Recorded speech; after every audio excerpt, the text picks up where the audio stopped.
welcome to the premiere of Cryptocurrents, where we interview and discuss the most interesting projects, people, and events happening in Web3. We're your hosts, Jacq, Vaca, and Brett Lindstrom, the founders of Fish and Chips, a creative studio delivering compelling design, branding, community support. What's up, Brett? How are you? Hey, what's up, Jacq? It's great to be on. First episode, right? First episode, the premiere, the maiden voyage. Since this is our first episode, we're going to spend some time introducing ourselves to everyone and sort of getting a little bit more about our background. So let's start with you, Brett. How did you get into the space? What are the most interesting parts to you? And what's your story? Who are you?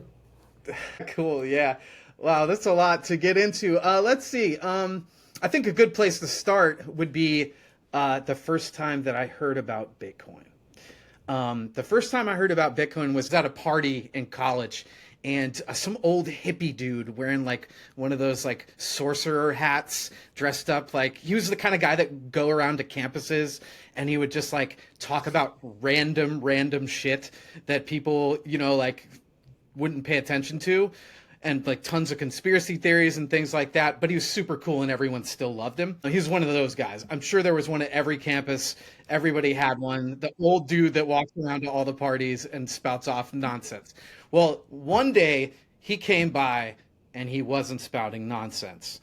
This guy came up to our party. We were all hanging out in the yard of this house. I think people inside were like, drinking and doing whatever.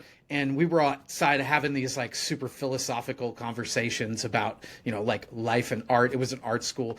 And so he came up and we were all like, oh boy, here we go. And he started talking about this new currency, this new economy that solves all of the problems of our current economy. And I was like, this is bullshit. This sounds so ridiculous. This is absurd. I just got banking on my phone. How awesome is this? Like, I can now log into my Fifth Third bank from my phone with the 12-point font and tap 7 times on the number 9 to open and log in my account. Why do we need anything new? And so I reluctantly walked inside and followed this guy inside because people were talking about it, right? He's like the old hippie dude. Everyone loved him, but everyone hated him at the same time. It's kind of this weird dynamic. So we went inside, and my buddy had one of those old like throwback computers. And he went on and he started showing us like how Bitcoin works and like how nodes work and like all of the different things. And I'm standing there and I'm just like, dude, I just want to go have a beer. Like, I'm at a party. Like, this is a lot for me to handle right now. There may have been other things involved. And he's like, he's going through this stuff and, I'm done with it. So we get done with it. And I guess the guys actually ended up buying a miner.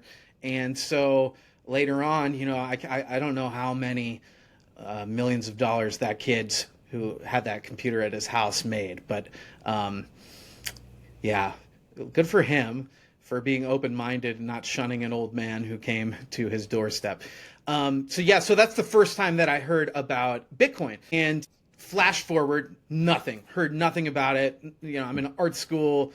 I'm learning how design works, which obviously is what we do here, one of the things. And so flash forward to about, I don't know, it's like almost 10 years later. I'm the head of design for CBS Fantasy Sports. I just went through a breakup. I hit up my buddy Matt to see if he wanted to hang out, and he's like, sure, man, let's hang out. I'm at the beach across from the Westin in Fort Lauderdale. So I'm like, all right, cool, dope, let's go. And so I shoot over there after work and I sit down with him. He's got these 2 beach umbrellas and whatnot. He's with his girlfriend at the time. And we start talking and he's like, dude, have you heard of this thing? Have you heard of crypto? And I'm like, what do you mean, like Bitcoin? And he was like, yeah, but there's a ton of other ones. He's like, there's Cardano, there's Monero, there's all these other ones. There's this one called Digibyte.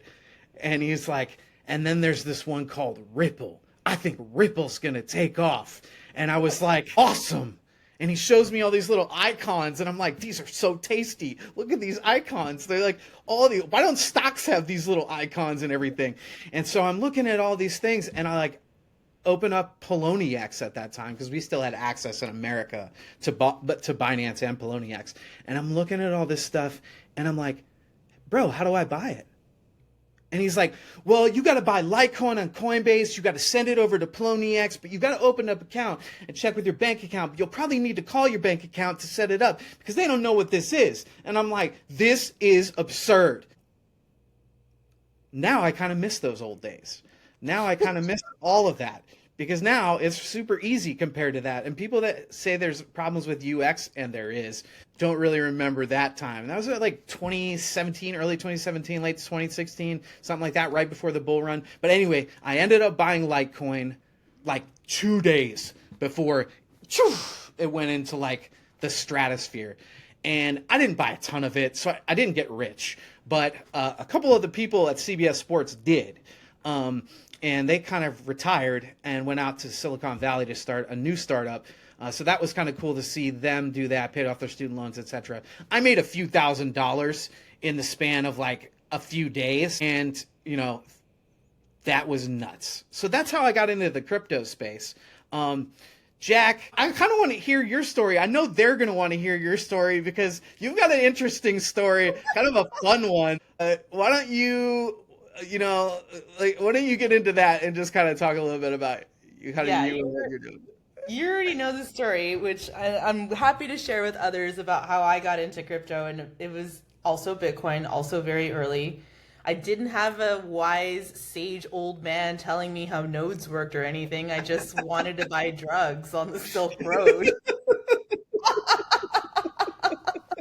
You were not alone in that. So many people, probably getting introduced that way. But it was like, this is money? Like, what is this Bitcoin? And I was like, okay, if I'm going to put my real hard-earned, dollars, I'd just gotten out of school. So I'm just trying to buy some drugs. I'm not trying to get scammed or anything. Like, I'm already fucking on the dark web, so I'm already asking for trouble, right? Like, yeah, Tor over VPN. Yeah, okay. Yeah. You know, because you were probably in those forums, like. Yeah, it was an interesting world, for sure. Yeah, but that's how I got into it. At the time, I was dating a developer. And so he and I read the white paper, kind of like went over how cryptography works with me. And we kind of like learned the back end of it. And I was like, okay, I think it might work. I think, let me try. And then I bought my things and it worked. And I was like, well, I think I'm going to buy some more. And I bought some more and I kept doing that. But the price kept going up. And in my mind, I was like, I hate this. Like, why is the Bitcoin more expensive? I'm gonna stop buying it. I'm just gonna find a local drug dealer because this Bitcoin keeps going up. Did not understand the economics. Dime bag now costs $200. Yes, I was like, it went up too fast. So anyway, yeah, Bitcoin went up. I didn't understand it. I was like, let me use as much Bitcoin in my wallet as I can before I just forget about this for the rest of my life, I thought.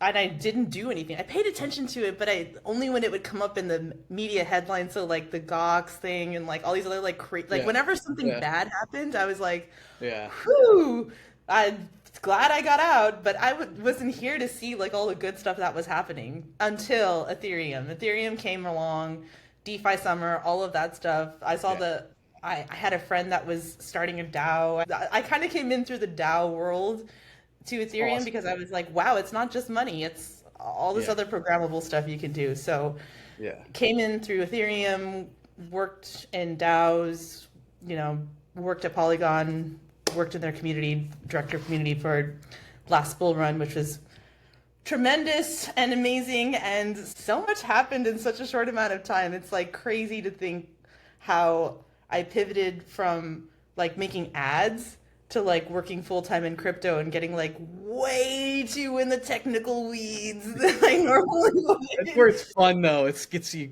so into it, I love it. I don't think it's for everyone. I'm so curious. Like I couldn't put real money into Bitcoin until I knew how cryptography worked. So I had to like know how things work before I really invest and get excited about it. But so and I loved Ethereum and crypto so much. I was just like, let me spend all my time here. I literally can't think anywhere else I'd like to work than emerging tech. It's the most exciting sector for me. Yeah, I Yeah, totally agree. Yeah, Ethereum but was like nuts for a while. it was so much fun in the early days. And yeah, the UX was real bad back then. UX is so much better now, but it was still not, we're not there yet, as they like to No. say. But let's talk a little bit more about how we found each other, because like we found each other, Yeah, we yeah. clicked, we had similar taste, similar viewpoints. And you were actually one of my first clients at Polygon when I was partner success. I started up as partner success at Yeah. Polygon before I went Yeah. into the community. And I just remember you sent you sent an email to the CEO at the time about how like quickly I responded to everything to you. Yeah, And yeah, yeah. on the side and was like, "Good job." Nice. That was the intention. That was the intention. But maybe you could talk a little bit more about how you found your way into the Polygon ecosystem and a little bit more about how we met. Yeah, yeah, yeah. Fortune brought us together. Definitely always vibed from the very beginning. Um, yeah, so a buddy of mine, his name is Danny. I was doing some work with him. He was launching Young Dirty Bastard and Bruce Lee combo NFT drop on Binance, right? And he was going around to all the different protocols and all the different companies and trying to get grants from them. And he got a grant from Polygon for that. And I don't know if he actually ever ended up using it for what it was I can I can intended. confirm he did because we did. I do remember that project coming through as well. It was another one I Yeah. worked on. Yeah, yeah, yeah. So Danny, love him. Shout out to Danny. Thank you so much, Danny, for bringing us together and introducing me to kind of the people at Polygon. Yeah, so I jumped in on a couple calls with him just to kind of see his project because I was helping him out with some stuff, and he was like, "Dude, like, what are you working on?" And I was like, well, listen, man, at the time I was working on this project called Zombie Cupcakes. And basically what Zombie Cupcakes was Zombie Cupcakes is a GameFi platform, right? Dedicated to mental health and helping with suicide prevention. And it was super passionate about it. It's a really great idea. And, I sat down with your head of marketing, I believe at the time, and Danny was in the call, and the head of marketing was in the call, and I just gave him a 2-page PDF, and I was like, "Listen, this is what it is. This is what we're doing. Here's how it's going to help Polygon." And I was in on Polygon, right? I met with Solana. I met with a bunch of other ones. At that time, Solana hadn't taken off. They weren't really doing much. It's really hard to develop in Rust. A lot of devs have trouble with that. Flash forward now, it's a little bit easier. They got a lot of like plug and play tools to launch coins and tokens and things like that. But at the time, it was really Polygon was popping, right? They just announced a bunch of partnerships, this, that, and the other. And I was honestly having a hard time working with Polygon because Polygon had spread their money so far and wide that they didn't necessarily at that time, I feel like, have the attention to like spend on different projects. And so I was reaching out to different people and they were responsive and stuff, but a couple of people got let go. And then I was like, oh man, who do I talk to? So I reached out to your marketing team and, I sent an email out for a project that I was working on with NFT 42 and you responded like immediately, like within an hour. And I was like, well, this is different because I haven't gotten any responses like this from anyone in the crypto industry this fast. And so I was like, you know what? I'm gonna like make this girl's life amazing because she helped me, right? She helped me in a space where no one's like actually helping me. So I like sent off this email. I was like, dude, like, thank you so much. And I think I CC'd some like big person. And I'm like, this was amazing. Thank you so much. You were super helpful. Like, can we hop on a call? And then flash forward 2 weeks later, you and I are meeting every Friday, chopping it up, just shooting the shit on, just like genuinely vibing on the tech, genuinely vibing on the mission, the goals of this space, decentralization, Yes. fight the power to a certain extent, all of that stuff. And, it just took off from there. And here we are now. Here we are now. Back in those days at Polygon, we had like so few people right at the beginning of the bull run. They did a blitz hire afterwards, but like Yeah. in that moment when you entered, we were so understaffed, and so I was running on like pure crypto excitement fuel Yeah. 24/7 because it Yeah. was I the can bull tell. run, and I was I like, can I gotta tell. I on can tell. everyone. Yeah. That's why I liked you, right? That's why I was like, yo, this is next level. Like this person clearly gives a shit about Yeah, this industry. it's been really great. I'm such an ethos driven builder, and I know you are too, and I think that's also one of the reasons why we align so well. Yeah. And one of the reasons why we wanted to start Fish and Chips. So let's get Yeah. into Fish and Chips because Yeah. Yeah. Yeah. I mean, I think our vision for Fish and Chips is really like to push forward kind of our values within the community and within the crypto community as a whole, and to really create things, bring creativity to the space, through things like design, UI UX. Branding is a big thing. A lot of companies need help with branding and placement and positioning, and they need expertise to sit alongside that. And I've been in the space for a really long time. You've been in the space at a really high level. We've got a really good understanding of kind of like all different facets within the crypto space. So I think the goal of Fish and Chips is to really utilize all those experiences in many different industries and kind of have them converge here in this space, and really create creative solutions for people, do design, community building. You're a beast at community building. So that was one of the reasons I was like, dude, we got to do this. This is super important. Like you do things that I can't do, and yeah. I do things that you can't do, and it's a perfect convergence here. So I'm really excited for all the listeners and all of our followers and things like that in the future to kind of get to know us and kind of get to feel the vibe that we emit, because it's more about kind of a vibe. Like I said, a vibe that we're putting out there. Obviously we're doing great work, and we're working with the biggest in the industries and really trying to create brands that last and are sustainable and enforce decentralization. Yeah, I mean, I think people are really going to appreciate kind of where we're coming from. I mean, what do you think? Where are you at with Fish and Chips, and how do you feel about the future, and kind of where are you excited about?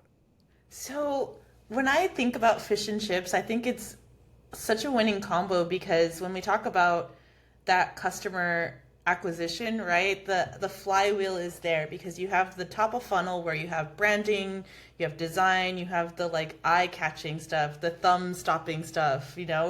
But then that's where I come in, right? I sort of like take that and go, okay, wow, okay, see, we created a vibe that vibes with you. Okay, great. Well, how can we get you involved? How can we get you participating? For me, with community, there's so much potential in every single individual, and it's up to whoever's directing the community or like creating their strategies to empower the community to take advantage of these things for themselves. Now, in a decentralized utopia in the future, everyone's just going to know what to do, where to find these things. It's all going to be sort of like decentralized, and we'll have these systems out in place. For sure. The governance will be so advanced, but Yeah. we're not there yet. So you still need a little touch point. You still need a little hand holding. You still need to, find the groove for your community.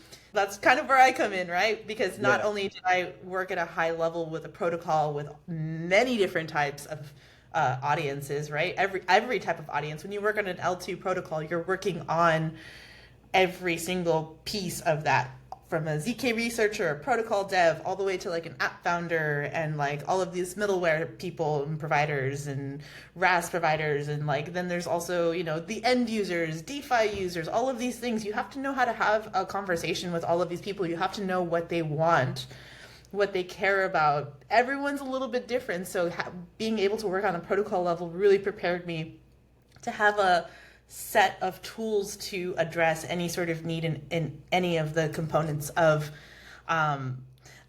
community in crypto, which is exactly why I wanted to work at Polygon. Like I was working at a DAO, I was working at Seed Club, Incubator DAO, Yeah. and I was like reading white papers, and I was like, I want to work on a protocol. I want to work on the protocol level. Like I want to get on the level where there's super mega influence. I want wanna to dive into the docs and just I live did. and breathe there, right? I need to know who is going to have the tech that I believe in to Yeah. take me there. And I landed on Polygon because they were the Swiss Army knife of crypto, especially at that time. They had like, Yeah. I don't know, like 5 different solutions. And I was like, well, that one seems like it'll scale Ethereum. Yeah. Yeah. Yeah. Yeah. Very, very unique company for sure. Definitely. Very unique. But like, again, because it was such a multi-headed Hydra beast, I had a lot of moving parts and a lot of different, like a lot of different asks and a lot of different needs and wants. So managing those and understanding how to take care of all of these different needs, we learned a lot in the past 2 years that I was there, and I'm really happy to take that experience and those learnings about what worked, what didn't work, and continue forward. And I'm one of those people that's still integrated into the community and still very much For integrated into sure. all these different things. So, For yeah, sure. people will know me, especially if they see me at any of the IRL events. Definitely. Definitely. You're out there. Now we out here. Yeah, yeah, Yeah. yeah. With all this being said, fish and chips is going to be something different. The thing that we bring to the table is our own personal vibe. One of the things that I really love about the way that we approach crypto, you and I, is that we come from an old school background of crypto where Yeah. if you're entering the space, like no hate at all if you entered the space in 2021. I don't Yeah. Yeah. care. I'm glad you're here, Yeah. For right? sure. No doubt. But I spend a lot of time trying to let people know why we're here because I think the why is so important. It's so compelling. It's so compelling. I dedicated my full working existence to this, right? Yeah. Yeah. And that's really what it is. I spend time writing articles and trying to educate people on the legacy that we're continuing of people who have been fighting for data, fighting for privacy, fighting against censorship. These are the things that the technology was originally sort of like used for, you Yeah. know, GGP encryption, all of these things. Still continuing Yeah. that legacy is what we're doing, and I'm dead set on helping as many people remember that as possible. Yeah. I mean, it's super important, right? Like the whole concept of encryption was based on information at that time, right? We were encrypting data. The U.S. government was encrypting data to like send, to send overseas to communicate with, the Army, the Navy, CIA, NSA, all of those different individuals, right? And we had this level of encryption for information, right? But fast forward to now, it's being applied to finance, which is an equally important aspect of things. So we're really on the cusp of looking out at the future and being like, do we have that level of privacy? Do we have that level of security around our finances? Can we update the system, to speak, Coinbase's language?